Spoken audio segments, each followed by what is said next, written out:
perkataan Tuhan tertulis bahwa Dia Tuhan akan mengutus malaikat untuk menyelamatkan anaknya atau hambanya atau utusannya. Makanya Yesus berkata, ada juga tertulis, jangan engkau mencobai Tuhan Elohimmu. Maksudnya, jangan kau menguji apa yang Tuhan tuliskan tentang utusannya. Coba Anda lihat di Mazmur, yang tertulis di Mazmur 91, di Matius 4 nomor 6 ini, itu ada di Mazmur 91 nomor 11. Sebab malaikat-malaikatnya akan diperintahkannya kepadamu untuk menjaga engkau di segala jalanmu. Mereka akan menatang engkau di atas tangannya supaya kakimu jangan terantuk kepada batu. Tuh. Ini firman Tuhan yang datang kepada Daud, dibaca oleh iblis, dan ingin dibuktikan apakah Yesus ini betul utusan Tuhan atau bukan. Sebab ada tertulis bahwa Tuhan akan mengutus malaikat untuk menjaga jalan daripada anaknya agar kakinya tidak terantuk kepada batu. Makanya Yesus berkata, ada juga tertulis, jangan kau mencobai Tuhan Allahmu. Jadi bukan Yesus itu sebagai Tuhan, bukan. Yesus itu mau dicoba apakah dia anak Tuhan, utusan Tuhan, hamba Tuhan yang suci, atau dia ini bukan. Nah, untuk membuktikan itu, dia mengatakan, jika kau anak Tuhan, buang dirimu ke bawah, sebab ada tertulis tentang engkau yang adalah anak Tuhan. Tertulis di mana? Di Mazmur 91 nomor 11 sampai nomor 12. Gitu cara belajarnya, Bung. Silakan. Gak gitu sih kalau menurut saya. Karena jelas-jelas Yesus dicobai, tapi ketika Yesus mau mengakhiri menegur iblis, yang dia katakan Yesus tahu bahwa dia yang dicobai. Jadi dia mengatakan kepada iblis, jangan kau mencobai Tuhan Allahmu. Abang mau motong di sana, Bang. Baca nomor 3-nya. Oh, salah. Bahwa dirinya adalah Tuhan. Oh, salah. Baca nomor 3-nya. Lalu datanglah si iblis itu dan berkata kepada Yesus, wahai Yesus, ya Paman, jikalau engkau anak Allah, perintahkanlah supaya batu-batu ini menjadi roti. Dia ingin membuktikan Yesus itu anak Tuhan atau bukan, hamba Tuhan, utusan Tuhan, rasul Tuhan atau bukan. Sebab ada tertulis. Kan gitu pertanyaannya, pernyataan iblisnya. Ada loh tertulis, jikalau engkau ini adalah anak ini, nah, sama seperti orang tua saya berpesan, jika engkau melihat ada anakku, kepalanya pada hitam-hitam semua, maka jangan kau menganggap dia sepele. Nah, ada orang datang melihat Bang Suma, ada kepalanya. Benarkah kau itu adalah anak bapakmu? Karena sebab apabila ada orang yang mengganggu anakku yang hitam kepalanya itu, maka aku akan mengutus algojo-algojoku untuk menyelamatkannya. Nah, satu hari kemudian, saya ditemukan sama oleh pencoba, dilihat tanganku bentol-bentol. Kemudian ditanya, jika kau betul adalah anaknya si Fulan, ada tertulis tentang engkau bahwa bapakmu akan mengutus algojo apabila engkau terancam. Apa kata Yesus? Jangan kau mencobai bapakku. Jangan kau mencoba-coba untuk apa yang bapakku tuliskan tentang aku. Sebab apa? Bapakku betul-betul akan mengutus algojonya jika kau mengganggu aku. Itu maksudnya gitu. Dalil itu. Enggak ditulis gitu. Itu memang enggak begitu. Itu tidak ditulis gitu. Sekarang begini. Yesus itu dicobai sebagai Tuhan atau dicobai sebagai anak Tuhan? Dicobai sebagai Tuhan karena iblis. Sahabat-sahabat dimanapun berada, saya Zulkifli M. Abbas mengharapkan sahabat-sahabat semua untuk kemudian mensubscribe, like, dan juga men-share channel kita ini. Salam Tauhid, salam satu Tuhan. Lalu Yesus menjawab, jangan mencobai Tuhan Allahmu. Nah iya, kan tadi bilang, kan udah aku bilang tadi. Yesus. Kan sudah aku bilang tadi. Tapi kan jelas yang dicobai Yesus. Lucu ente ini. Anda cobalah buka cakrawala berpikirnya. Iblis datang. Coba lihat perikopnya itu, pencobaan di padang gurun itu yang dicobai Yesus.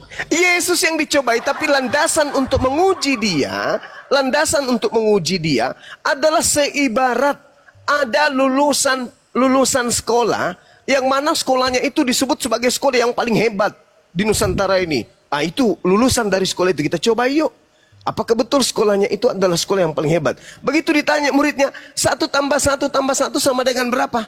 Jika kau benar adalah lulusan sekolah tersebut, coba saya uji. 1 tambah 1 tambah 1 sama dengan berapa? Apa kata siswa itu? Jangan kau uji kapasitas sekolah saya ya. Sebab ada tertulis. Nah, kan gitu. Katanya kau hebat, ada tertulis semua lulusan sekolah ini akan hebat. Coba ku uji kau. 1 tambah 1 sama dengan berapa? Yang mau diuji ini siapa? Kapasitas sekolah tersebut. Bukan anak ini. Ini hanya siswa lulusan sekolah itu. Tapi yang santer didengar bahwa lulusan sekolah tersebut apabila ada kutemukan murid-muridnya pasti pintar. Nah, ditemukanlah salah satu muridnya. Diuji dia. Apa yang diuji di sini? Anak ini membuktikan bahwa betulkah sekolah itu benar atau tidak. Hebat-hebat atau tidak. Begitu diuji 1 tambah 1 sama dengan berapa? 1. Oh, percuma ternyata sekolah itu bohong. Buktinya ini muridnya nggak bisa ngapa-ngapain. Nah, sama. Andai saja Yesus berhasil dibunuh sama iblis, maka iblis akan berkata, Tuhan kau itu bullshit Yesus. Faktanya anaknya mati. Kami baru adakan sedikit sesuatu kepadanya, mati anaknya. Wah, Tuhanmu itu bohongan. Maksudnya Tuhanmu bohongan itu yang mana? Yang berfirman di dalam Mazmur itu siapa? Itulah yang bohong. Katanya mau mengirim malaikat kalau anaknya diganggu. Rupa-rupanya anaknya kita tampar, nggak ada malaikat datang. Bohong Tuhan kau itu Yesus. Nah, makanya Yesus mengatakan, jangan kau mencobai Tuhan Elohimmu. Maksudnya bukan aku, tetapi yang kau cobai tulisannya, yaitu di Mazmur. Gitu cara belajarnya, Bung. Sangat lucu, ya. Lucu memang. Ya. Lucu memang. Tapi karena penafsiran Anda itu terlalu apa? Terlalu membingungkan. Sehingga penerapan Anda ini bisa menipu banyak orang. Boleh speak up dikit? Karena itu sangat Anda jelas yang sudah ditulis nipu. bahwa yang Anda bukan cuma nipu di menipu mana? orang, Saya Anda menipu berdasarkan diri Anda sendiri. Ayat 1 dan ayat 7. Yang dicobai Tuhan Yesus, tapi Kenapa Anda melangkahi? Kenapa Anda melangkahi? Nomor 2-nya. Dan setelah berpuasa 40 hari 40 malam, maka laparlah Yesus. Apa nggak ada sedikit pun otak di kepala Anda itu berpikir? Apakah Anda itu sama seperti ayam, tidak bisa berpikir? Masakan ada Tuhan lapar? Cobalah Anda pakai naluri kemanusiaan Anda juga dulu. Jangan Anda bawa ke Kristenan aja. itu kan sebagai kemanusiaannya dia turun. Iya, justru karena dia manusia. Justru karena dia manusia, dia bukan Tuhan. Lucu Anda ini. Ya, namanya juga firman yang menjelma menjadi manusia. Astagfirullah. Itu pengorbanan. Ada aja. Udahlah, lanjut Ninda Alfi.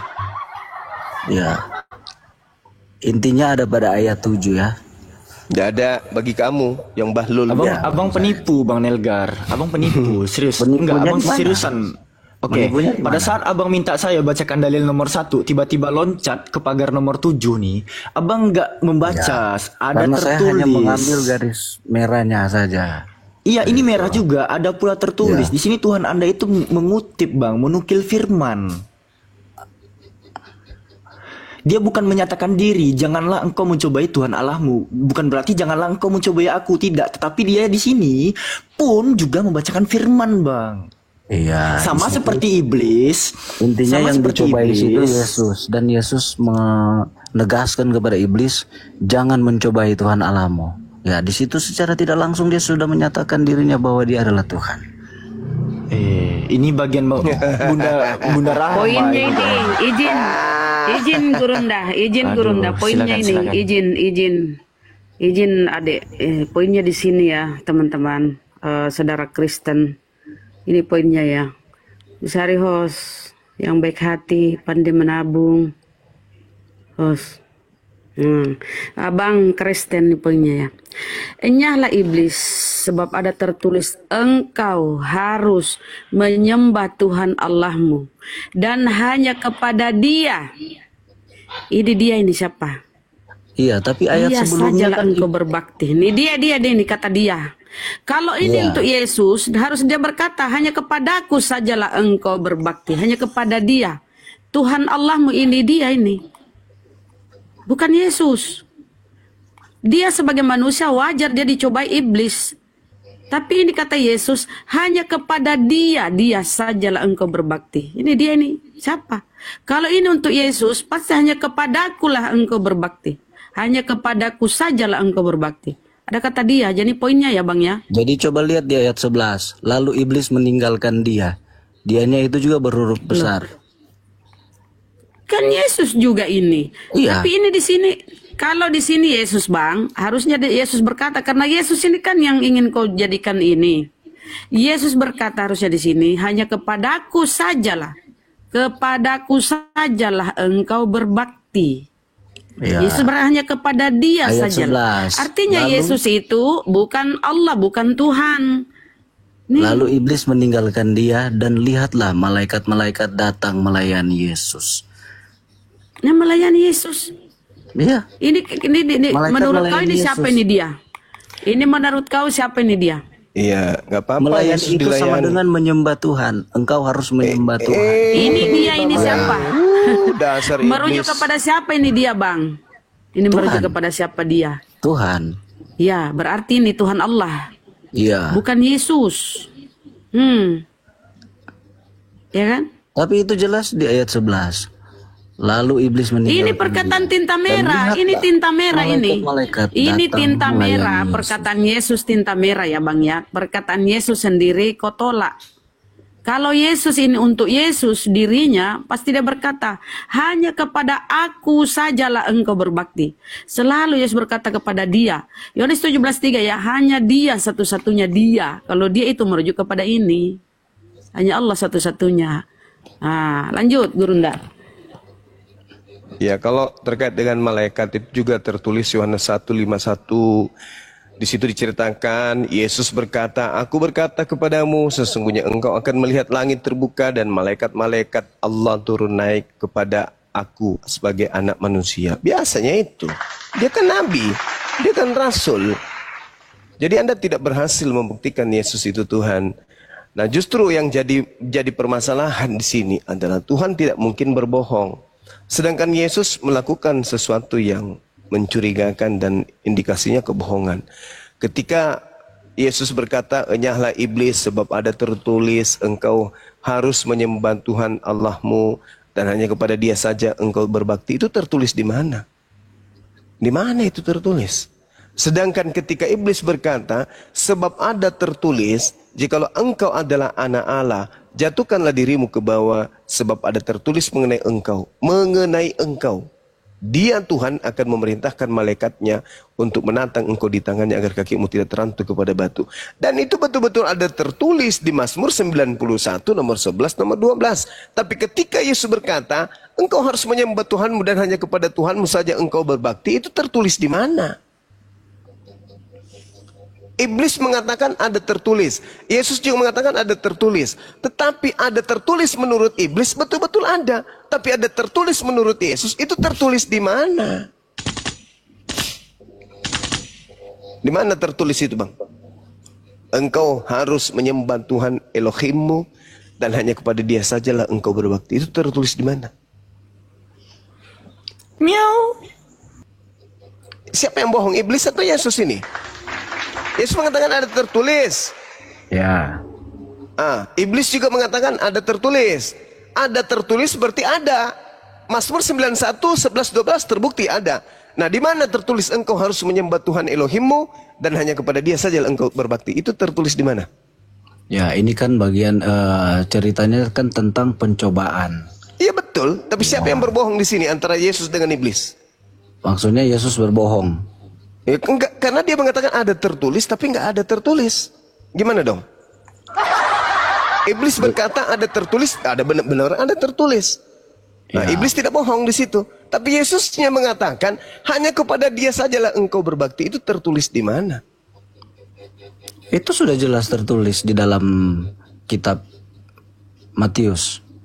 Lah, ini kan Ya, karena Matius belum perkataan Yesus tertulis. kan Bang. adalah firman. Hei, saudara, Ya. Matius ini ditulis tahun 62. Gimana ceritanya nih? Karena setiap kata yang tertulis dalam Bible itu adalah firman Tuhan. Ada. Apa yang diucapkan Yesus itu adalah Penipu firman ya, Bang Sumaya. Tidak ada tertulis begitu kalau dibilang ada tertulis. Ya, penipu dong. Itu yang jadi Penipu. Tuhan itu. Kalian kan juga Dia nih mengakui paham nggak Yesus sih sebagai pertanyaannya? nabi. Tidak ada nabi yang menipu. Gimana? Lah ini buktinya Yesus. Tuhan atau nabi sih? Waduh, lebih Ya, nipu. itu salah, itu gelarnya juga. Nah, ini Yesus buktinya. Ya, intinya yang saya pelajari dari perikop ini, bahwa di situ Yesus sudah menyatakan dirinya bahwa Dia adalah Tuhan. Dia enggak mengatakan kepada iblis. Anda karena Anda dia- percaya, karena Anda dia percaya, dicobai iblis Anda dan percaya bahwa dia menegaskan ada kepada Tuhan iblis yang bahwa lapar. jangan mencobai Tuhan Allahmu. Dia Anda sendiri yang mengatakannya. Yang dicobai di situ tulisan ada tertulis, jikalau engkau adalah anak Elohim, jatuhkanlah dirimu ke bawah, sebab ada tertulis tentang engkau bahwa Dia akan mengutus malaikatnya agar menatang engkau di tangannya agar kakimu tidak terantuk kepada batu. Loh kok jadi Yesus yang Tuhan? Mana otaknya orang ini? Itu sudah tertulis di ayat 7. Yesus mengatakan jangan kau mencobai Tuhan Elohimmu, maksudnya tulisan yang ada di situ. Iya, yang jangan. dicobai siapa? Saya mau tanya. Ayat 1 yang dicobai siapa? Astagfirullahaladzim. Sekarang oke, saya ikuti. Oke. Yang dicobai siapa? Oke. Iblis mencobai Yesus itu berdasarkan apa? Berdasarkan tulisan yang ada di Mazmur atau berdasarkan karena Yesus itu adalah Tuhan? Ayo. Bentar bang, saya mau tanya dulu. Yang dicobai siapa? Bang. Yang dicobai Saya siapa? tahu Yesus yang dicobai sebagai objek untuk Iya. membuktikan kebenaran Mazmur 91. Nah, Itu aja kok Yesus repot. dicobai. Ayat 7, Yesus menegaskan jangan mencobai siapa? Jangan mencobai Tuhanmu. Iya, yang dicobai siapa? Tulisannya Tuhan yang berfirman di Mazmur 91 itu siapa? Iya, saya tanya yang di ayat 1 yang dicobai siapa? Jawabannya di situ. Jawabannya di situ. Yang berfirman di Mazmur 91 siapa? Itulah yang dicobai. Mama susah. Bukan, itu yang dicobai itu ada beberapa hal. Astagfirullahaladzim, ya Allah ya Dicobai Karim. Yesus. Gimana? Jangan berpatokan di satu pencobaan saja. Gimana ceritanya? Ya. Setiap Karena Yesus itu dicobai, itu berbeda cerita.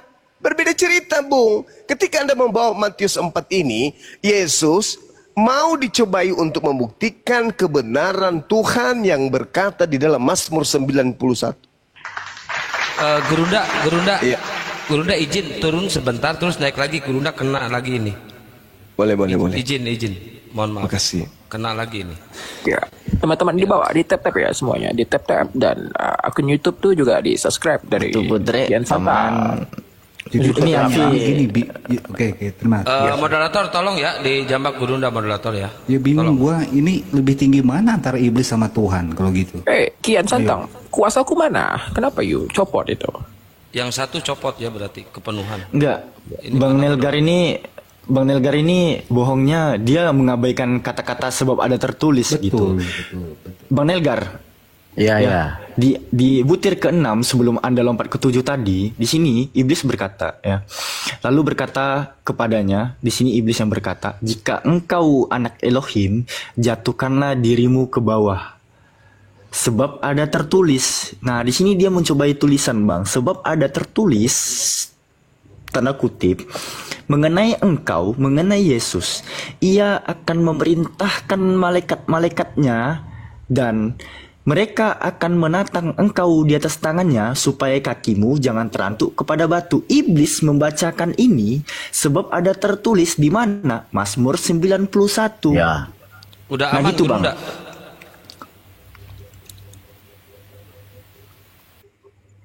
Nah, Oke, Mas Zumai belum mic. Nah, di sini iblis mencobai apa yang ada tertulis pada Mazmur 91. Nah, masuk ke 7. Yesus berkata kepada iblis, "Ada pula tertulis." Di sini Yesus tuh membaca tulisan, Bang, membacakan firman Tuhan. Masa gini aja nggak sampai sih, Bang Nelgar? Ada pula tertulis apa? Iya, jangan engkau mencobai Tuhan Elohimmu. Iya, yang dicobai siapa? Mana tertulis gitu loh. Yang dicobai itu tulisan, Bang. Yang dicobai itu tulisan Mazmur Masa tulisan 91. yang dicobai? Loh, Baca lagi ayat 1, Bang, biar ngerti. di sini, Bang, Anda baca Ayat nih 1. apa yang dikatakan iblis, sebab ada tertulis mengenai engkau. Di sini iblis mencobai apa yang ada tertulis pada Mazmur 91. Benarkah utusan-utusan Tuhan itu akan dijaganya dengan cara mengutus malaikat-malaikatnya yang akan diperintahkan langsung oleh Tuhan kepada utusan tersebut untuk menjaga utusan tersebut di segala jalan utusan tersebut supaya kakinya jangan telantuk kepada batu. Ini yang dicobai iblis, abangku. Ini yang dicobai iblis, abangku. Nah, iblis membacakan Mazmur 91 di ayat yang ke-6 tadi, Matius 4 butir ke-6. Lalu di Matius 4 butir 10, Yesus itu berkata kepada iblis, "Enyahlah iblis, sebab ada tertulis ya, engkau harus menyembah Tuhan Elohimmu dan hanya kepada Dia saja engkau berbakti." Ini tertulis di mana? Pada saat iblis menukil Mazmur 91 yang tentang enyahlah iblis sebab ada tertulis engkau harus menyembah Tuhan Elohimmu, ini tertulis di mana? Di sini ada tertulis kan? Ya. Di mana tertulisnya? Apanya yang tertulis? Engkau harus menyembah Tuhan Elohimmu dan hanya kepada Dia engkau berbakti. Di mana tertulisnya?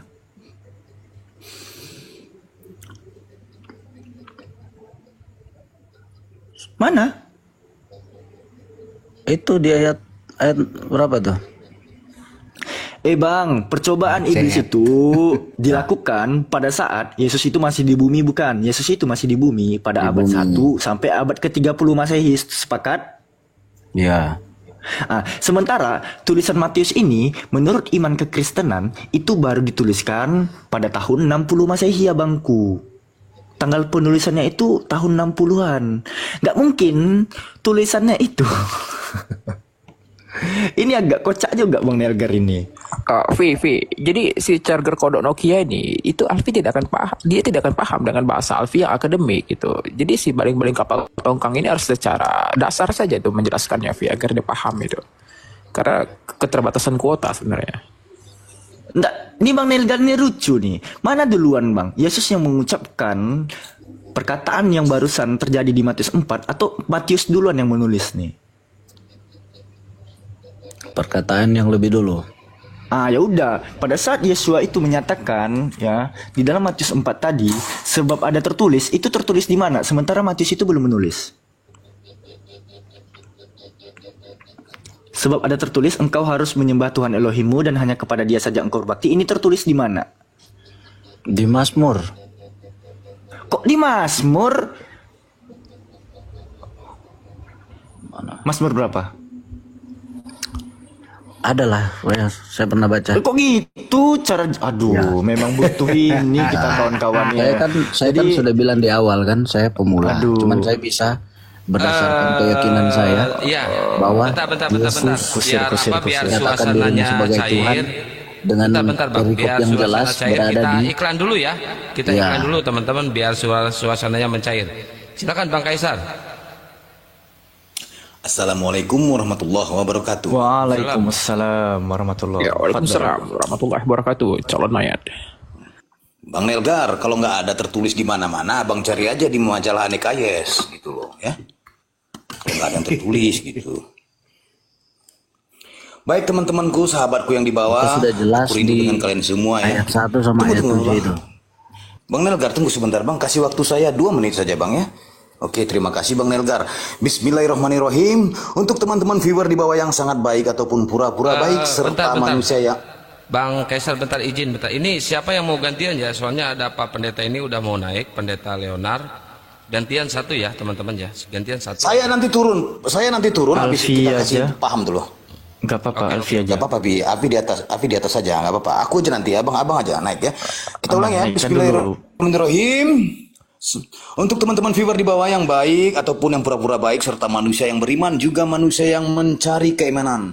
Saya Kaisar Nero Juntak menyiarkan langsung live forum debat di frekuensi 3,1 FM Sungai Jordan. Saya sendiri Ketua Dewan menghimbau sahabatku semua, kencangkan tap-tap layarnya untuk mencapai 2M lebih, dan jangan lupa follow akun host narasumber di atas. Sekali lagi saya ingatkan untuk narasumber Tritung, Kristen, Protestan, Katolik, Oneness, penyembah knalpot Mio yang menuhankan pelak Pajero, kalau naik komal diskusi bawa otak dan akal, akademis dan duduk manis. Sebelum bernarasi tampilkan dan gunakan dalil dan data sesuai dengan tekstual. Boleh merujuk ke teks original. Kalau ditanya konsep Tritunggal, jangan kau jawab dengan kasur, guling, dan bantal. Ingat, kalian yang merasa menyembah gagang ketapel, yang selama ini percaya buku-buku novel, kenapa kalau ditanya gila dan ngomel-ngomel? Jadi begini, jadi begitu, jadinya sompel. 4 penulis menciptakan buku, segala narasinya cerita halu, kontradiksi dan cerita lucu, tidak makan kalau tak tipu-tipu. Sejak kapan anak Tuhan menjadi Tuhan? Sejak dogma doktrin mentah kau makan. Sejak kapan Tuhan berberak, tidur dan makan? Sejak mencuri gandum dan menjala ikan. Bobroknya otak kafir penyembah setan, seperti lumpur basah bercampur air jamban. Hidupmu seperti kaleng tawar lepas di lautan, bersatu kau punya otak dengan kotoran. Ingat ya teman-teman ya, sekali lagi saya bilang sama kalian, jangan yang namanya congor-congoran, jangan nama congor-congoran. Dunia ini semakin tua, kalian masih seperti naik menggonggong seperti anjing petani, seperti makhluk berbulu bertanduk baini rohani. Fix Anda kepenuhan roh kardus Indomie. 1 detik saja kalian bersahabat dengan kitab. Jangan bantah dan lawan pakai rumus gondal-gendel. Tirulah kami duduk manis ganteng punya style, tidak seperti kalian punya banyak cerita penuh dengan parabel. Terkadang sapi kau lihatnya ayam, terkadang kiasan, terkadang kalam. Modal iman jadi saya suram, terkena tampol kitab tu kau mamam. Suaranya saja tidak bisa kau dengar, wajahnya tak bisa kau lihat walaupun samar-samar. Tapi kenapa wajah Tuhan kau gambar banyak versi wajah ganteng, imut, lucu dan sangar-sangar. Dan untuk terakhir kali, teman-teman, pembahasan di sini penuh edukasi, pembelajaran bermutu dan berisi. Bukan opini dan bukan asumsi imani, kita kasih paham karena kami API. Jangan menjual isi Biblos dengan dogma doktrin sejengkal karena isinya bisa jadi produk gagal. Awalnya ajaran kasih, akhirnya cerita nakal. Boleh terangkan sesuai paradoks, tapi terima nanti kenyataannya jika ketaboks. Viewer di bawah bosan dengerin narasumber yang bodoh karena lebih asik membaca majalah bobo. Kalau sudah mau nyerah dan teler, mending kau turun dan baca majalah populer. Dan kalau cuma khotbah doktrin dan dogma, mending diam nyimak jadi berhala atau nongkrong saja di rest area. Perlu digarisbawahi, jika diskusi jangan tantrum, kesurupan, serangan jantung, gangguan kejiwaan. Harap diskusi dan bantah dasar menggunakan dalil dan data. Paparkan dengan baik, narasi, literasi, kolorasi, komparasi, tidak menggunakan diksi-diksi, asumsi, logikal polisi berbountrasi, kontrasepsi, cekcokologi, apalagi geoblokologi. Narasumber memberi dedikasi, viewer di bawah mendapat edukasi. Diskusi tanpa pakai urat, tanpa hujan menghujat, tanpa ajaran sesat. Forum debat, inspiratif, tidak mengenal kontradiktif dan pastinya bukan provokatif. Diskusi di atas jangan terlalu bego, seperti ayam sakit lagi berkokok. Nangis, macet, bubuk dan mogok-mogok, terkena tampol, masih mau kau datang besok. Selamat datang di kebenaran bagi yang menerima, dan tetap bingung buat kalian yang masih kuar-kuar, seperti mencari ketiak ular. Sekian, terima gaji, stay tune. Lanjut yang mau naik, silakan, saya turun.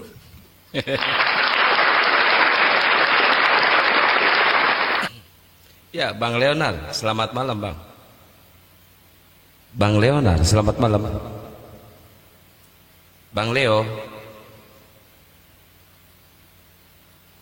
dibuka mute-nya, Bang. Bang Leonard. Ya. Selamat malam, Bang. Kedengaran? Kedengaran, Bang, kedengaran. Oh, oke. Sorry baru masuk tadi. Aku ketinggalan apanya materinya awalnya. Apa tadi materi apanya? Materinya tidak ada keselamatan di dalam Kristen. Tidak ada keselamatan di dalam Kristen. Dalam Kristen, ya. Ya. Yang naik tadi dari orang Kristen siapa ya? Banyak, Bang, banyak. Ada 3 orang pendeta, tiga-tiganya pendeta. Yang satu pendeta, yang satu. Aku sempat tadi lihatnya perdebatan soal di mana tertulis ya, kalau nggak salah ya. Iya, betul. Gurunda udah monitor, Gurunda? Izin. Iya, tadi topiknya itu, Pak. di mana statement Yesus berkata bahwa Kristen itu selamat. Statementnya Yesus gitu loh, silakan. Ya Kristen kan belum ada waktu Yesus masih hidup. Artinya tidak ada hubungan antara Yesus dan Kristen. Tidak ada pada zaman Yesus. Oke, terus siapa yang memproklamirkan Kristen?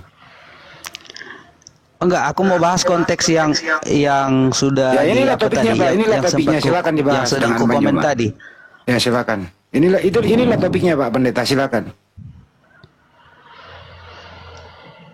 Maksudku sebelum ku bahas ke situ, aku tadi sempat berdebat yang Kristen tadi sama Bang Zuma ya. Yang soal di mana tertulis itu. Aku ya, sebelum yuk langsung prolog saja dan langsung jelaskan narasinya. Nanti akan ditanggapi dengan Bang Zuma nanti itu. Jadi simpel itu. Oke. Jadi gini, yang aku soalnya agak berdebat tadi ku dengar di situ. Aku masuknya di situ. Maksudku biar ku luruskan aja dari situ. Soal di manakah tertulis itu. Ada perdebatan tadi kok memperdebatkan ini ada tertulis, ada pula tertulis kan itu. Konteksnya kan ada dua tadi. Si iblis mencoba Yesus berdasarkan apa yang tertulis dalam kitab Mazmur kan itu. Nah, yang kedua, Yesus menjawab dengan ada pula tertulis kan itu kan. Nah, itu tadi yang diperdebatkan. Nah, begini. Soal pencobaan Yesus di padang gurun itu, yang diucapkan si iblis kepada Yesus itu kan dia mengutip ayat yang di kitab Mazmur yang soal ya kalau kau menjatuhkan dirimu ke bawah, dia Allah akan memerintahkan malaikat-malaikatnya untuk menatang engkau di atas kakinya sehingga kakimu tidak terantuk kepada batu. Nah, Yesus kan menjawab, ada pula tertulis jangan mencobai Tuhan Allah. Itu tadi ditanyakan di mana tertulis ayat itu. Nah, ayat itu tertulis, coba dibuka di dalam Keluaran 6 ayat 13 sampai ke 16. Itu konteks ayat yang diucap itu. Maksudnya kalau Yesus berkata ada tertulis itu berarti itu pasti ada tertulis di kitab.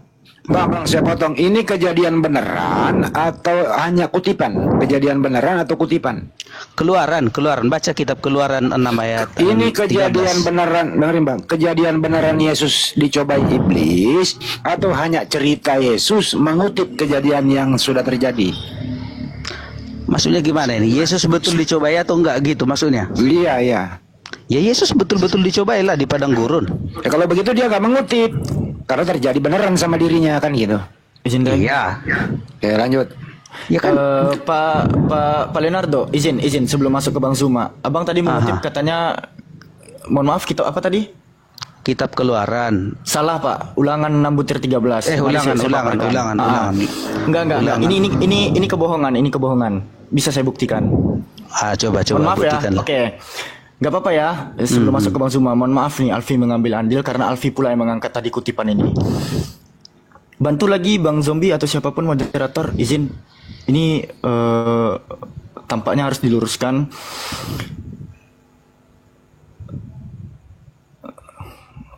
Alfi nice ya, Alfi lagi charger HP ini. Bantu siapapun, boleh. Nah, oke, Alfi tutup poin aja. Di dalam Matius 4:10, di sini kan sebab ada tertulis, engkau harus menyembah Tuhan Elohimmu dan hanya kepada Dia saja engkau berbakti. Di sini ada kata menyembah, ya. Perhatikan. Mohon maaf nih kita agak tinggi ya. Matius 4:10, tetelege auto ho isos ya.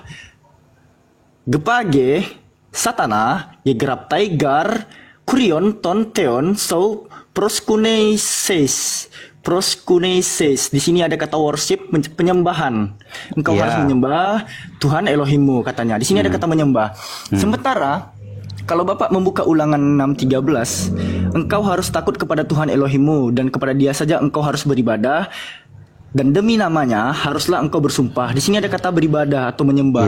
Yang kudapati Bang, kalau kita melihat di dalam Septuaginta, karena teks Ibrani nggak eksis di zaman Yesus, yang adanya itu teks Septuaginta, pada Deuteronomi atau Ulangan pasal ke-6, butir yang ke-13, di sini hanya berbunyi kurion tonteon so ya pobitisi kai auto nomo latresis kai pros auton ya kalitisi, nggak ada kata penyembahan di sana, Bang. Bahkan dari konteks pengutipan dalil yang dilakukan oleh Matius pasal 4 butir 10 ini tidak menjiplak sama sekali Ulangan 6:13 gitu. Itu Jadi hanya yang terjadi pada terjemahan.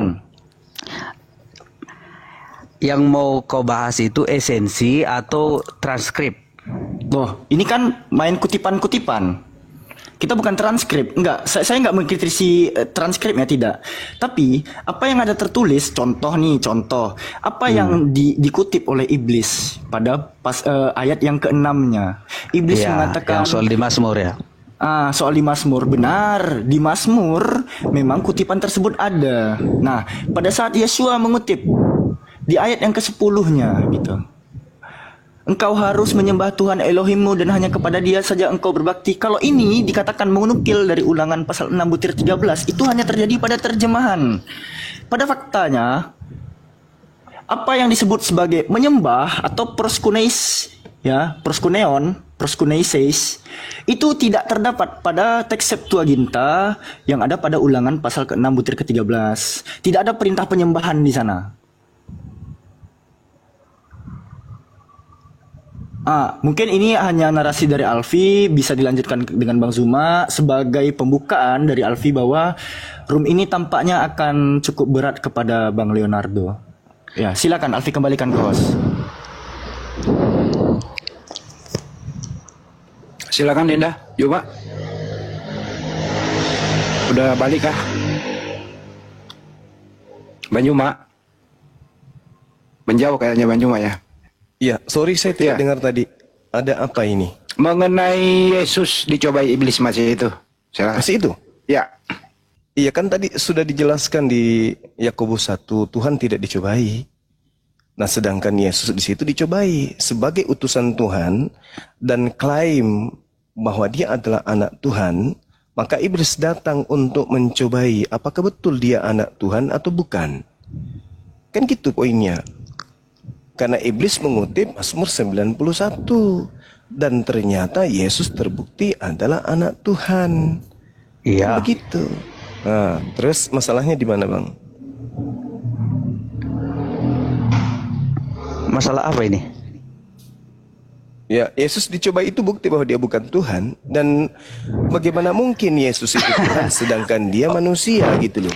Oke, gini. Oke, berarti ini perbincangan soal hakikat Yesus sebagai Tuhan gitu. Iya, boleh. Oke, jadi begini. Yesus adalah tapi ini saya disclaimer dulu ya. Ini pada pemahaman orang Kristen yang mempercayai bahwa Yesus itu adalah 100% Allah dan 100% manusia. Terlepas nanti dari perdebatan kita soal apakah Yesus itu betul-betul Tuhan atau Allah, apakah dia 100% Allah, dia 100% manusia, ya nanti perdebatannya kita lepas dulu. Nah, saya mau menjelaskan soal eksistensi Yesus waktu di padang gurun itu, waktu dicobai adalah kemanusiaannya. Terbukti dari kalau kita baca pasal 4 itu, Matius itu adalah setelah Yesus berpuasa 40 hari 40 malam, maka laparlah Yesus. Ya secara manusia Yesus pasti akan merasa lapar. Kemanusiaan Yesus pasti akan merasa lapar. Nah, saat merasa lapar itulah iblis tahu bahwa kemanusiaan Yesuslah yang bisa dia cobai. Karena keinginan iblis adalah membuat kemanusiaan Yesus berdosa, jatuh dalam dosa supaya dia tidak bisa menjadi korban yang sempurna untuk menebus dosa seluruh umat manusia. Iblis hanya menyerang kepada kemanusiaannya Yesus, bukan kepada ketuhanannya. Karena apa? Kalau dia mencoba Yesus di saat dia ingin mencoba Yesus sebagai Tuhan, ya dia tidak akan berani mencoba Yesus sebagai Tuhan. Karena apa? Dia tahu Yesus itu adalah anak Allah. Itu terbukti di banyak ayat di Perjanjian Baru yang berkata engkau ada ketika dia menyembuhkan orang, mengusir roh jahat dari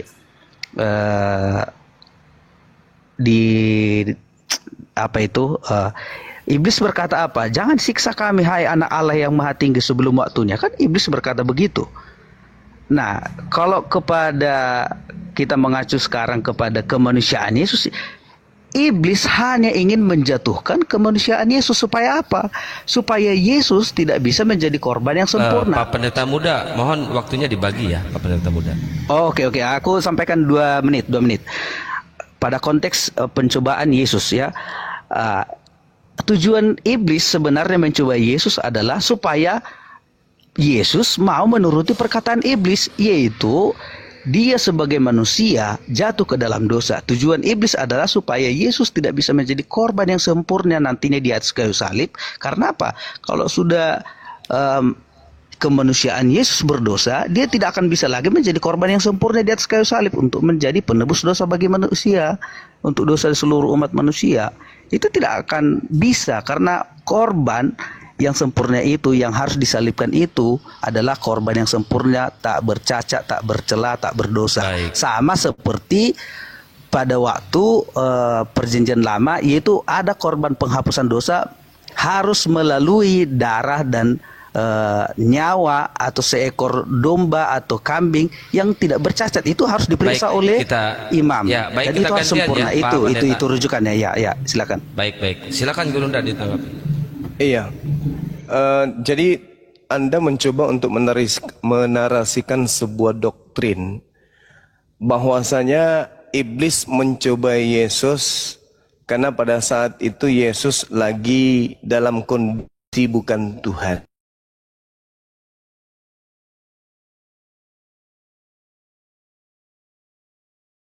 Ya, Sabar, hilang suaranya Banyu. Sabar ya. Sinyalnya hilang. Ya, nggak apa-apa. Layar teman-teman 2K lebih. Anda mengatakan bahwa iblis itu ingin menggagalkan kemudian penebusan dosa.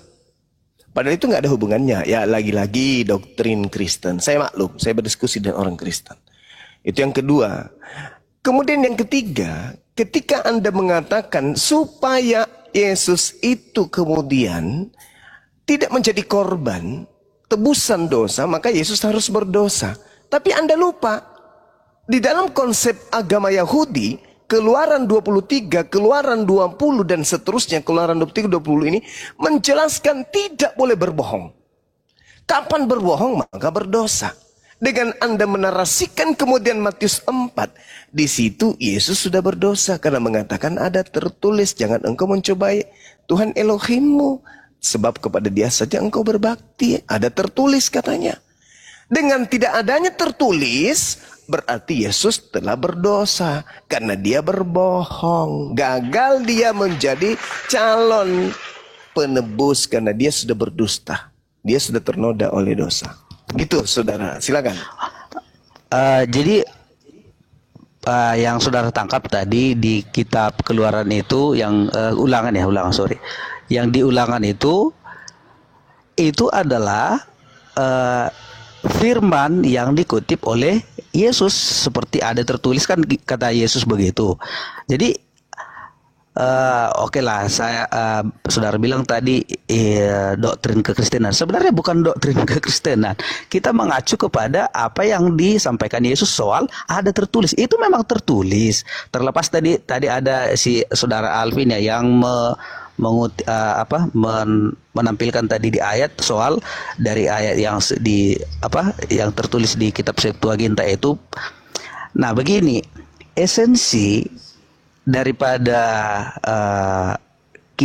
isi dari kitab Ulangan yang saya kutip tadi itu kan mengacu kepada firman yang Allah berikan supaya manusia itu dan segala ciptaannya harus tunduk, berbakti dan menyembah kepada Allah. Itu rujukan ayat yang dikutip oleh Yesus seperti ada tertulis. Terlepas nanti apakah saya memang belum baca kitab tulisan aslinya, transkrip aslinya yang ditulis di kitab Ulangan itu ditulis dalam bahasa Ibrani atau bahasa Aram atau bahasa apa itu. Saya memang belum melihat transkrip aslinya atau tulisan aslinya. Tapi esensinya yang kalau kita kan baca sekarang terjemahan baru atau terjemahan New King James Version yang mengutip soal kamu harus tunduk, beribadah dan berbakti dan menyembah kepada Tuhan Allahmu itulah esensi dari kutipan ayat yang dibilang Yesus. Jadi kalau perbantahan soal perbantahan soal kutipan ayat, ya seringkali memang ada tertulis begini. Tapi kan contoh begini, ada kan kalau kita bilang ada tertulis di undang-undang bunyinya begini.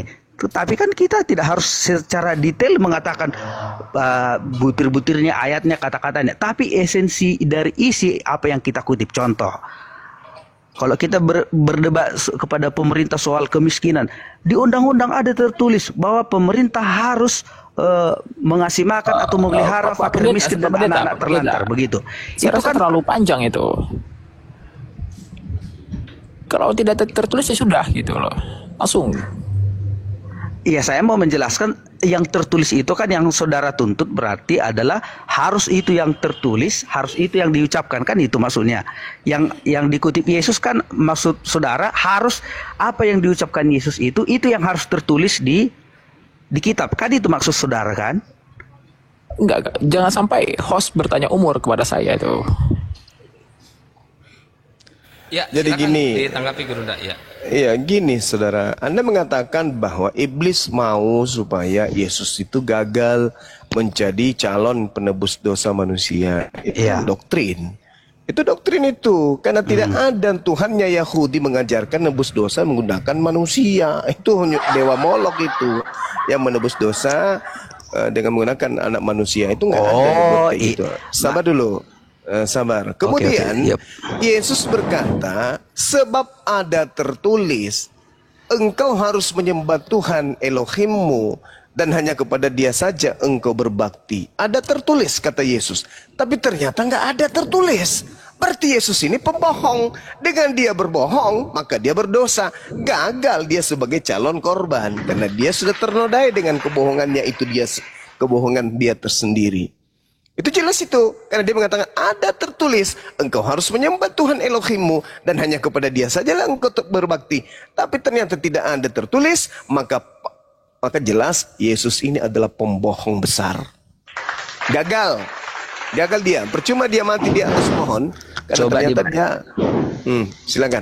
Coba dibaca dalam Ulangan 6 ayat 16. Itu Oke, kita baca Ulangan 6 nomor 16 itu. Apakah betul seperti itu tertulis atau tidak? Karena yang dimaksud dengan Ulangan 6 nomor 16 itu, jangan engkau mencobai Tuhanmu. Itu jelas itu, mencobai Dia di masa. Janganlah engkau mencobai Tuhan Elohimmu. Tapi bukan itu yang Yesus katakan. Sebaliknya, itu di dalam Matius 4 ini tertulisnya itu di data nomor 10. Jangan Anda larinya ke nomor 7. Kalau nomor 7 ada pula yang tertulis, jangan engkau mencobai Tuhan Elohimmu. Ya, betul, itu tertulis. Tetapi Yesus mengatakan, sebab ada tertulis, engkau harus menyembah Tuhan Elohimmu dan hanya kepada Dia sajalah engkau berbakti. Itu tertulis di mana? Anda tidak akan pernah menemukan itu. Kalau yang Anda maksud nomor 7, saya sudah tahu itu. Sebelum saya lahir, saya sudah tahu itu. Tapi yang saya maksud di sini adalah Matius 4 nomor 10-nya itu, Pak. Di situ tidak ada tertulis. Sampai gereja semuanya berubah menjadi klub malam, tidak akan pernah Anda temukan ada tertulis dimanapun itu. Kecuali di dalam Lukas 4 baru ada. Tapi kan Lukas ditulis nanti tahun 60-an. Jadi itu tak ada itu. Jadi Yesus gagal menjadi penebus dosa karena ternyata Dia adalah pendusta. Dia melanggar dalil di dalam kitabnya sendiri sebagai orang Yahudi. Jangan kau berbohong, ternyata dia berbohong. Keluaran 20 nomor 6, Keluaran 23 nomor 1, Keluaran 23 aja nomor 1. Jangan kau memberikan saksi dusta dan seterusnya. Ternyata Yesus melakukan kebohongan, maka demikian dia gagal untuk menjadi alat penebus karena dia pembohong. Silakan. Makanya saya bilang tadi, kebohongan yang saudara gambarkan itu dapat kesimpulan Yesus berbohong itu karena apa? Kan saya sudah bilang tadi, apakah karena perkataan Yesus itu mengutip soal ada tertulis kepada kamu harus beribadah kepada Tuhan Allahmu dan kepada saja dia berbakti atau menyembah. Itu kan maksud, apakah ini saya mau bertanya ini ya, apakah maksud saudara itu apa yang diucapkan Yesus kepada iblis untuk membantah sanggahan iblis itu, apakah itu yang saudara tuntut? Apa yang diucapkan Yesus itu yang harus tertulis di perjanjian lama yang dikutip oleh Yesus. Betul, karena kalau tidak ada tertulis berarti dia pembohong. Kan makanya saya jelaskan tadi, saudara Juma, ini kalau kita mengutip sesuatu, saya gambarkan untuk memberikan sedikit analogi begini. Kalau kita berdebat kepada pemerintah soal, saya jelaskan tadi soal kemiskinan, kalau kita berdebat ada tertulis di undang-undang pemerintah itu harus memelihara fakir miskin dan anak-anak terlantar. Yang saya ucapkan itu bukan itu sebenarnya yang tertulis di kitab undang-undang. Tapi kalau saya mengutip itu, kalau saya bilang ada tertulis loh di undang-undang, kan betul ada yang esensinya bahwa pemerintah harus memelihara fakir miskin dan anak-anak terlantar. Itu maksud saya. Jadi esensi dari perkataan Yesus itu bukan harus tertulis secara letterlet begitu, apa yang diucapkan tidak ada perbedaan titik komanya, bukan begitu maksud saya. Yang disampaikan Yesus itu adalah esensi daripada jangan pernah kamu mencobai Tuhan Allahmu, seperti yang terjadi di masa bagaimana orang Israel waktu itu ingin mencobai Allah, menghujat utusan Allah yaitu Musa yang membawa mereka keluar dari Mesir. Akhirnya mereka apa? Allah berfirman, bangsa ini keras kepala dan tegar tengkuk dengan cara mencobai aku, sehingga Allah marah dan menurunkan ayat itu, jangan sampai orang Israel itu berdosa. Nah itu kan ditulis oleh Musa dan itulah yang dikutip oleh Yesus. Perkataan secara letterlet memang tidak tertulis sepas seperti yang diucapkan Yesus di perjanjian lama, tapi esensinya kan itu.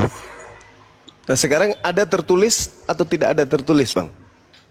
Ya ada tertulis itu. Di mana? Perkataan di ulangan itu. Hanya kepada dia saja engkau harus berbakti, itu tertulis di mana?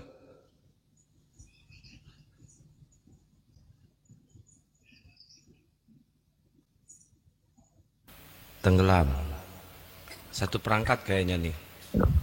Memang payah saya klop ini memang. Langsung tenggelam. Salah cari lawan nih pendeta muda nih. Bisa dipecat jadi pendeta nih. Ya, Akikian berapa umurnya?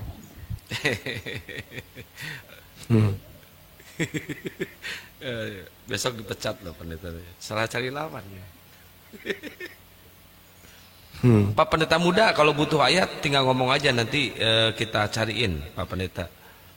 Baru kalau saya nggak salah ulangan 3, Nah, baru juga dilantik jadi pendeta, dipecat besok ini Gurunda. Ini gara-gara Gurunda nih besok dipecat ya. Tadi bahwa ulangan 6:13 dia. Ulangan 13 ayat 4. Kalau kita mau mencari soal yang ditranskripkan atau disebutkan Yesus ada tertulis itu, memang tidak tertulis secara tidak lengkap tulisannya berbakti dan menyembah kepada Allah. Tapi esensi daripada berbakti dan menyembah kepada Allah itu ada tertulis di perjanjian lama, itu maksud saya. Oke. Ketika Anda membawa ulangan 13 nomor 4, berarti benar ada tertulis ya. Tuhan Elohim harus kamu ikuti, harus kamu takut akan Dia, kamu harus berpegang pada perintahnya, suaranya harus kamu dengar, kepadanya harus kamu berbakti dan terpaut. Betul ya? Ada tertulis ya. Berarti pada fase ini kemudian Yesus masih layak kemudian dijadikan sebagai korban penebus orang Kristen. Betul. Oke. Bagaimana dengan pengakuannya dalam Yohanes 3 nomor 13 bahwa tidak ada seorang yang pernah naik ke surga selain Dia? Itu bohong atau tidak? Sedangkan 2 Raja-Raja 2 nomor 11, Elia jauh lebih dulu naik ke surga daripada Yesus.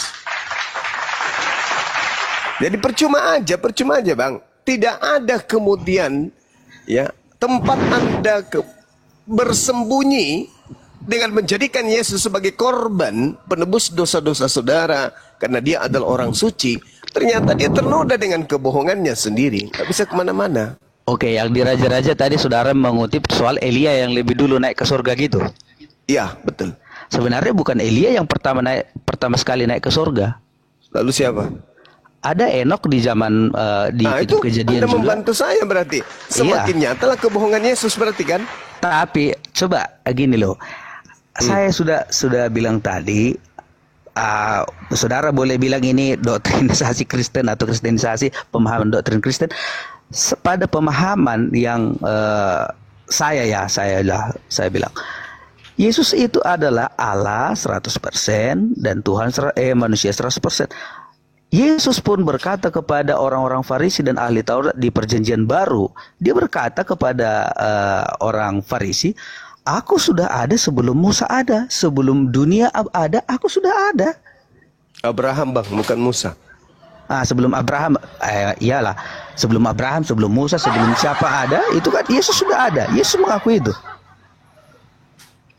Oke, kalau begitu saya mau tanya untuk membuktikan pernyataan saudara ini atas kesalahpahaman saudara terhadap ungkapan Yesus tersebut.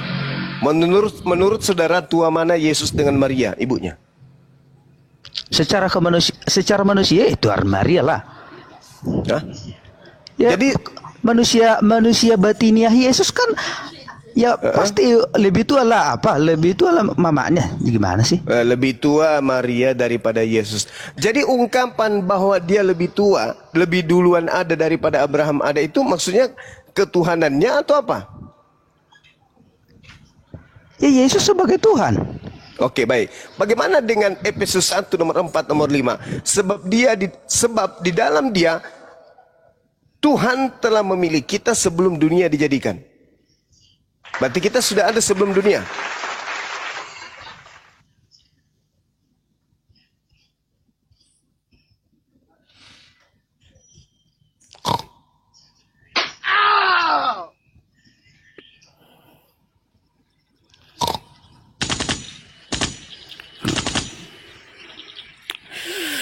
Minum kopi lagi.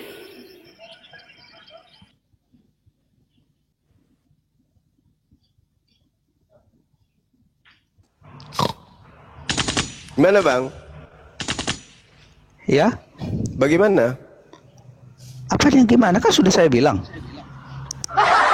Anda sudah baca Efesus 1 nomor 4 nomor 5? Saya emosi loh, serius ini. Baru ini emosi. Maulah dilempar mawar sama pot-pot bunga ini. Sabar, ini kan pendeta muda. Kalau sudah tua itu ya. Sabar daripada Bang Joma tidur. Saya sudah tidur tadi, cuman karena mendengarkan nama pendeta muda saya bangun kembali. Paulus bangunkan saya tadi barusan. Bangun lu.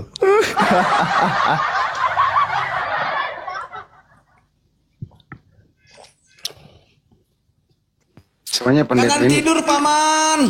Sebenarnya pendeta ini bingung juga nih antara manusia dan Tuhan. Itu doang sih. Dia gabungkan kan, dan kita arahkan ke situ. Terakhir saya yang stuck itu pertanyaan saya itu bagian saya nanti di ujung. Oh siap. 86 bosku, mandi bosku. Aku nunggu Bang Andi. Tapi Bang Handi dan Bang Zuma, ini saya minta saran lah. Jadi gini ya, saya mau ngambil Pajero atau Fortuner. Orangnya udah balik. Bantuan dananya itu. Orangnya udah balik. Ya lanjut. Pajero. Iya, mohon bantuan dananya. Lanjut. Mau bantuan dananya. Udah nongol jeda lagi. Sorry, saya harus baca kutipan ayatnya ya, sebentar.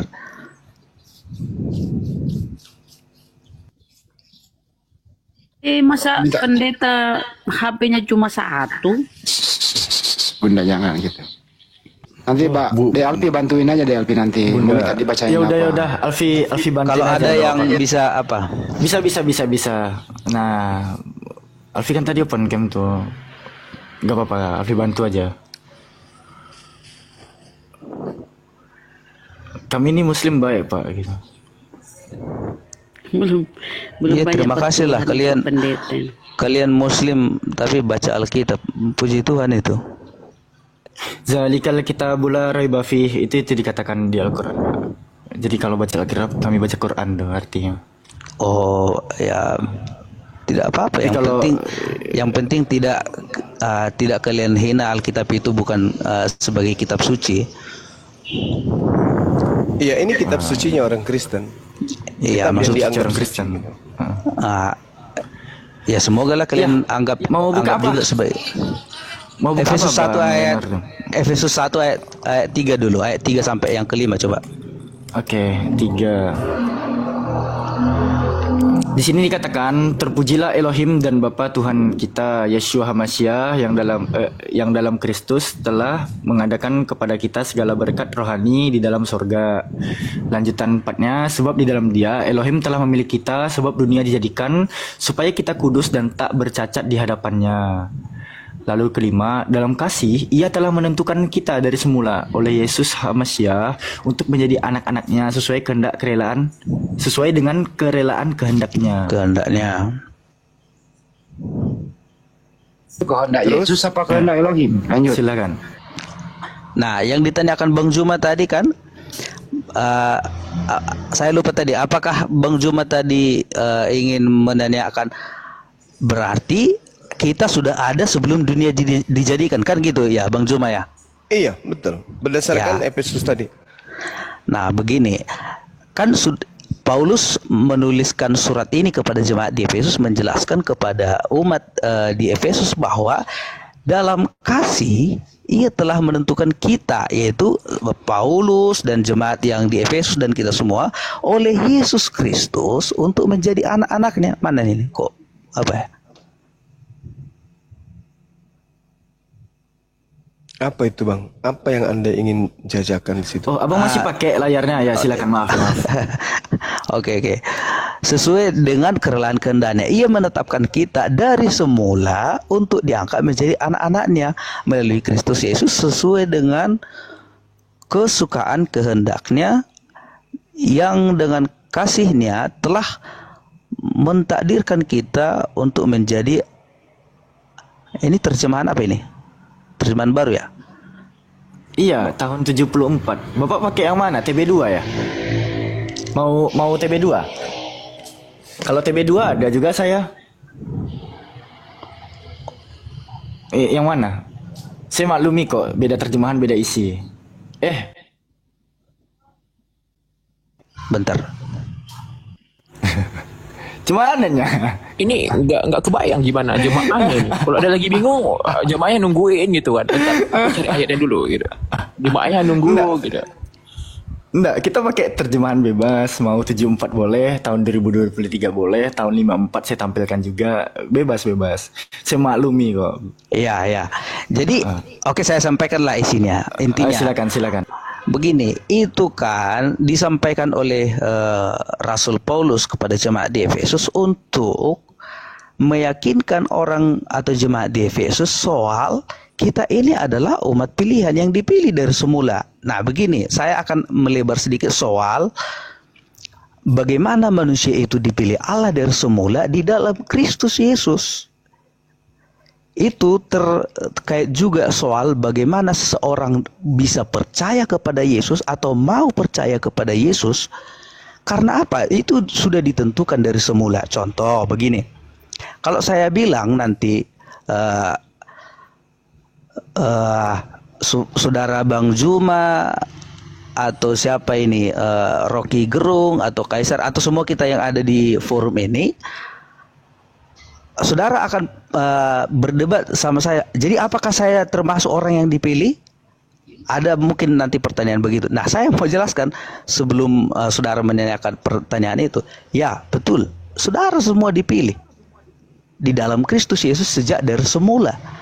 Lalu pada faktanya kalaupun saudara tidak menjadi orang Kristen atau tidak menjadi orang yang beriman kepada Yesus Kristus sebagai Tuhan dan Juru Selamat, itu persoalan belakangan. Tetapi di dalam Yesus kita semua sudah dipilih loh. dipilih supaya kita menjadi kudus dan tak bercacat di hadapannya, terlepas dari free will kita, kehendak bebas kita mau percaya atau enggak kepada Yesus sebagai Tuhan. Itu. Udah, Bang Leonardo bisa ditanggapi sama Bang. Oke, tanggapi Bang. Oh, silakan Abang Dak. Iya, jadi gini saudara. Kata Yesus, aku berkata sesungguhnya sebelum Abraham jadi, aku telah ada. Iya, ketuhanan Coba, dia.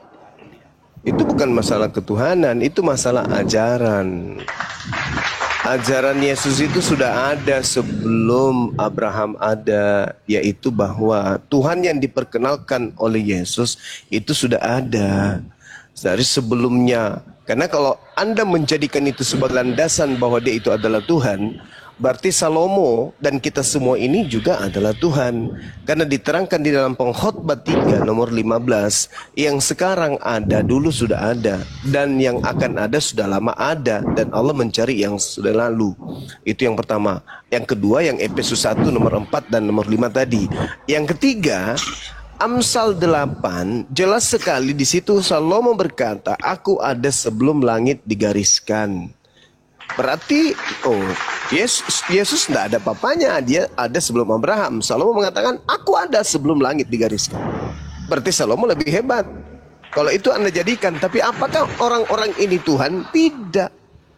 Yang dimaksud di sini gimana? Konteksnya kalau saudara Juma bawa ke situ, itu akan kita berdebat nanti soal Trinitas. Kalau ke situ, itu akan maksudnya apa hubungannya? Amsal 8. Aku Ya, ada sebelum langit digariskan. Nah, kalau saya jelaskan nanti pasti saudara akan bilang, loh, bagaimana mungkin Yesus ada padahal dia belum dilahirkan sebagai manusia? Lalu bagaimana Yesus ada sebagai sebelum Abraham ada, sebelum dunia dijadikan? Itu kan ujungnya nanti akan mengarah kepada ketuhanan Yesus yang saudara bantah itu. Ya, kalau itu saya jelaskan nanti kita akan berdebat. Saya harus capek lagi menjelaskan soal Trinitas. Bukan. Anda kan mengatakan bahwa Yesus itu Tuhan. Ya. Dikarenakan dia berkata, aku ada sebelum Abraham ada. Lah, Ya. berarti Salomo juga Tuhan. Karena Salomo mengatakan, aku ada sebelum langit digariskan. Kan gitu. Iya kan? Salomo berkata, aku ada sebelum langit digariskan.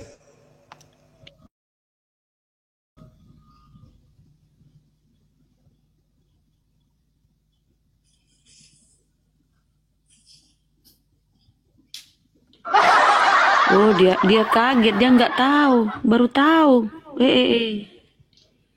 Dipecat besok. Turunkan sedikit ilmunya, Paman. Kalaupun dipecat itu memang sudah ditakdirkan berarti sama Yesus itu udah. Baru dilantik jadi pendeta. Sosok nantang debat Guruna Juma. Dipecat besok.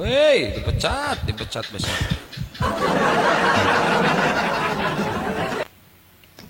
Emang dia sudah lapar. Udah masuk Pak Roh Kudusnya Pak. sorry tadi di pengkhotbah mana itu Bang Zuma? Bukan pengkhotbah, Amsal 8. Enggak, kalau dia mau minta bantu buka kan enggak masalah, minta di sini aja. Iya, biar sama-sama kita lihat Alfi juga. aja itu, biar cepat gitu. Iya, biar Alfi bantu buka kan gitu. Tinggal ngomong aja, bisa bantu buka kan. Nah, kami enggak pelit-pelit kok. Kecuali minta sama bom-bom mungkin pelit dia. Coba Amsal 8 ayat berapa itu? Ya, Amsal dari data nomor 23, sudah pada zaman purbakala aku dibentuk dan mula pertama sebelum bumi ada, sebelum air samudera raya ada aku telah lahir, sebelum ada sumber-sumber yang syarat dengan air, sebelum gunung-gunung tertanam dan lebih dahulu daripada bukit-bukit aku telah lahir, sebelum ia membuat bumi dengan padang-padangnya atau debu dataran yang pertama, ketika ia mempersiapkan langit aku ada di sana, ketika ia menggariskan kaki langit dan permukaan air samudera raya, ketika ia menetapkan awan-awan di atas dan mata air samudera raya meluap dengan deras, ketika ia menentukan batas kepada laut supaya air jangan melanggar titahnya, dan ketika ia menetapkan dasar-dasar bumi, aku ada sertanya sebagai anak kesayangannya. Setiap hari aku menjadi kesayangan senantiasa bermain di hadapannya, dan seterusnya. Salomo jauh lebih hebat. Yesus nggak ada papanya, Bang. Gagal dia. Nah, sekarang saya mau jelaskan soal perkataan Raja Salomo yang berkatakan aku sudah ada di, coba ditampilkan di layar Bang Alfi. Kan gitu enak. Mulai saya data tampilkan. ini deh, mulai dari data 23 ditampilkan. Boleh. Ya, sampai data 28. 23 sampai 28. Biar puas saudara kita ini bahwa Salomo jauh lebih hebat daripada Tuhannya Kristen yang adalah Yesus. Iya. Boleh bantu moderator? Ya, Pak Pendeta tolong di mute dulu ya. Itu suara napasnya kedengeran itu. Iya. Takutnya di framing. Amsal 8 butir ke-23. Sudah pada zaman purbakala aku dibentuk, pada mula pertama sebelum bumi ada. 24. Sebelum air samudra raya ada, aku telah lahir. Sebelum ada sumber-sumber yang syarat dengan air. 25. Sebelum gunung-gunung tertanam dan lebih dahulu daripada bukit-bukit aku telah lahir. 26. Sebelum ia membuat bumi dengan padang-padangnya atau debu dataran yang pertama. 27. Ketika ia mempersiapkan langit, aku di sana. Ketika ia menggaris kaki langit pada permukaan air samudra raya. 28. Ketika ia menetapkan awan-awan di atas dan mata air samudra raya meluap dengan deras. Ketika ia menentukan batas kepada laut supaya air jangan melanggar titahnya. Dan ketika ia menetapkan dasar-dasar bumi. Dan seterusnya. Amsal pasal 8 23 sampai 30. Silakan Bang Zuma. Iya, coba. Mana hebat